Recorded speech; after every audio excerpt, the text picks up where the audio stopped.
How did you get involved with Rodman back in the day, Mike? Let's just jump right into it with both feet.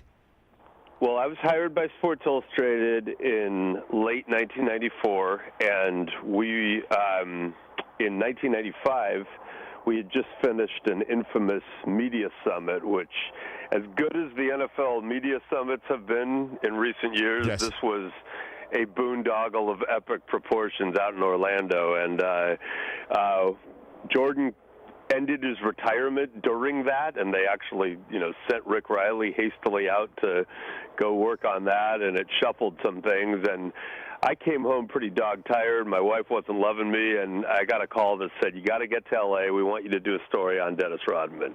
He was on the Spurs. They were getting ready to close out the Western Conference semis against the Lakers at the Forum. And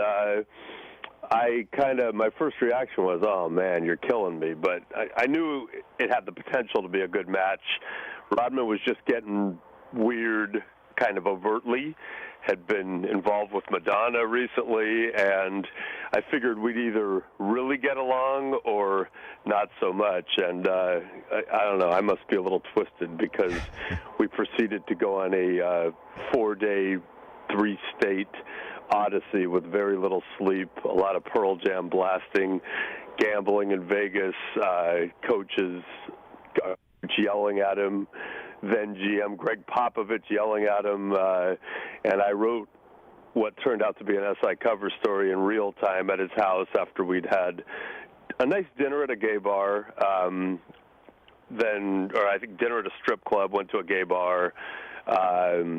He was in another room with a stripper friend making some loud noises, and there were some exotic birds all over the house, even louder. And somehow I wrote that thing and then wrote the lead in the morning as more zaniness ensued. So, it was a blast, and then we proceeded to spend a lot of time together in the next few years, and it helped kind of kick off my SI career. And at one point we were on a plane, Rich, and about day 3 of this, and he looked at me and he said, "You are bleeped." And I looked up and he said, "Yeah, man, after this everybody's going to be boring. I'm the most, no one's going to be more open than me. No one's going to be more fun than me." And I kind of laughed and thought, yeah, he might be right, but we're gonna enjoy this. Was he right? Yeah, I mean, in some senses he was right. I mean, I always feel like I can bond with people and get access and get compelling stories, and there are people who obviously are doing very serious, important things that, you and I try to highlight and talk to. But in terms of living out loud and letting your freak flag fly in the sports world, it was pretty significant, and, in a much different time. And I don't know how much of it was truly appreciated at the time because of that, but he was a guy who felt like he was weird inside and was afraid to let that out for a long, long time, and he was afraid because he thought he'd be reviled and mocked.